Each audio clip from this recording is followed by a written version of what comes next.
Hello दोस्तों, मेरा नाम मनोज कुमार। आज इस वीडियो में जानेंगे संख्या और खोज। यानी संख्या, प्राकृत संख्या किसे कहते हैं, पूर्ण संख्या किसे कहते हैं, पूर्णांक संख्या किसे कहते हैं। इस तरह की जितनी भी संख्या हैं उनके बारे में जानेंगे और ये भी जानेंगे इनकी खोज किसने की। चलिए वीडियो को शुरू करते हैं। तो सबसे पहली होती है प्राकृतिक संख्या, यानी पहले ले लेते हैं प्राकृतिक संख्या। प्राकृतिक संख्या किसे कहते हैं, यानी एक से अनंत तक जितनी भी संख्याएं हैं वो सभी क्या कहलाती हैं, प्राकृतिक संख्याएं कहलाती हैं। इसकी जो खोज हुई थी सबसे पहले भारत से पहले भी अरब में हुई थी। किसमें हुई थी, अरब में। तो इन्हें एक से अनंत तक जितनी भी संख्याएं हों वो प्राकृतिक संख्याएं कहलाती हैं। इसके बाद एक वैज्ञानिक हुए आर्यभट्ट, जिन्होंने जीरो की खोज की। इन प्राकृतिक संख्याओं के आगे जीरो लगा दें तो ये पूर्ण संख्याएं बन जाती हैं। यानी प्राकृतिक संख्याओं के आगे जीरो लगा दें तो पूर्ण संख्याएं बन जाती हैं। जीरो की खोज आर्यभट्ट ने की। यहाँ तक आपकी बात समझ में आ गई। इसके बाद जितनी भी प्राकृतिक संख्या होती हैं वो पूर्ण संख्याएं होती हैं। यानी जितनी भी प्राकृतिक संख्याएं इसमें देखिए, सभी प्राकृतिक संख्या शामिल हैं, तो ये पूर्ण संख्या में जितनी भी प्राकृतिक संख्याएं वो पूर्ण संख्याएं होती हैं। लेकिन सभी पूर्ण संख्या प्राकृतिक संख्या नहीं होती, क्योंकि जीरो प्राकृतिक संख्या नहीं है। ये बात आपकी समझ में आई। अब देखिए आते हैं पूर्णांक। यानी एक वैज्ञानिक हुए ब्रह्मगुप्त, जिन्होंने माइनस प्लस गुणा भाग के चिन्हों की खोज की। किसकी खोज की, माइनस प्लस गुणा भाग के जितने भी चिन्ह हैं उनकी खोज की।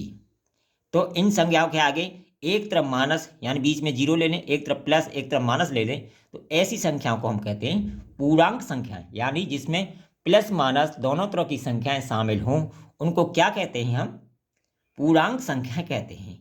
अब देखिए इनसे भी एक क्वेश्चन बन जाता है, क्या सभी प्राकृतिक संख्याएं पूर्णांक संख्या होती हैं? तो बिल्कुल होती है। देखिए इसमें सभी पूर्णांक शामिल हैं। क्या पूर्ण संख्याएं पूर्णांक संख्या होती हैं? देखिए ये सभी शामिल है इसमें, तो पूर्णांक संख्या होती हैं। लेकिन इसका उल्टा कुछ भी नहीं होता है। ठीक है, ये बात आपकी समझ में आ गई। यानी प्राकृतिक संख्याएं पूर्णांक संख्याएं, यानी जितनी प्राकृतिक संख्याएं पूर्णांक संख्याएं तो होती हैं, लेकिन पूर्णांक संख्याएं प्राकृतिक संख्या नहीं होती। इसलिए पूर्ण संख्याएं क्या पूर्णांक संख्या होती हैं? जितनी भी पूर्ण संख्याएं सभी पूर्णांक संख्याएं होती हैं, लेकिन पूर्णांक संख्या पूर्ण संख्या नहीं होती। ये बात आपकी बात समझ में आ गई। इसके बाद आते हैं सम संख्या। देखिए सम यानी जो संख्या दो से विभाजित हो जाए उसे सम कहते हैं। जैसे 2, 4, 6, 8, 10 अनंत तक, यानी दो दो से जो विभाजित हो जाए उसे सम का संख्या कहते हैं। इसके बाद आता है विषम संख्या। जो संख्या दो से पूरी पूरी बार विभाजित नहीं होती उसे विषम संख्या कहते हैं। जैसे 1, 3, 5, 7, 11, ये क्या है, विषम संख्याएं हैं। तो सम संख्या विषम संख्या आपकी समझ में आ गई।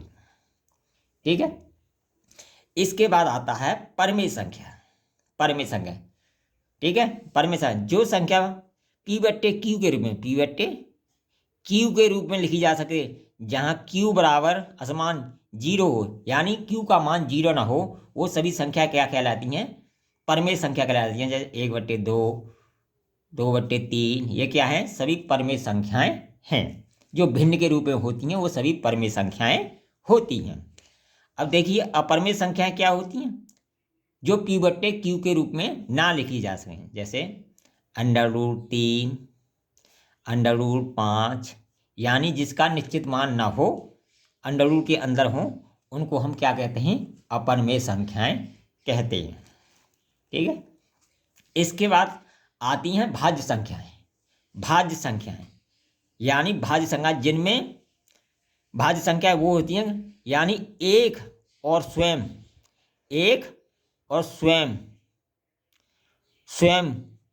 यानी एक और स्वयं के अलावा किसी अन्य संख्या से भाग चला जाता है, वो भाज्य संख्याएं कहलाती हैं। भाज्य संख्याएं कहलाती हैं। ठीक है, जैसे मान लो 4 है, 4 में किससे चला जाएगा, 1 से भी चला जाएगा, 2 से भी चला जाएगा, 4 से भी चला जाएगा, यानी स्वयं से भी चला जाएगा और एक और संख्या से चलाएगा। तो ऐसी संख्याओं को हम क्या कहते हैं, भाज्य संख्याएं। तो ये होती हैं 4, 6, 8, 9, यह क्या होती हैं, भाज्य संख्याएं। अब देखिए आती है अभाज्य संख्या किसे कहते हैं, यानी जिसमें एक और स्वयं के अलावा किसी और संख्या से भाग न जाए, तो उनको कहते हैं हम अभाज्य संख्या। ठीक है, तो वो होती है हमारी 1, 3, 5। ठीक है, जितनी भी होती हैं जिनमें किसी और से भाग न जाए।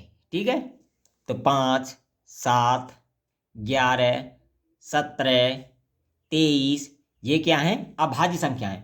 इसमें एक और स्वयं के अलावा किसी संख्या से भाग नहीं जाता है, इसलिए इन्हें अभाज्य संख्या कहते हैं। तो ये यहाँ तक हो गया। इसके बाद आता है वास्तविक संख्या, जिनका कुछ मान हो, जैसे 2, 3, 4, 5, 6, 8, 10, वो होती हैं वास्तविक संख्याएं।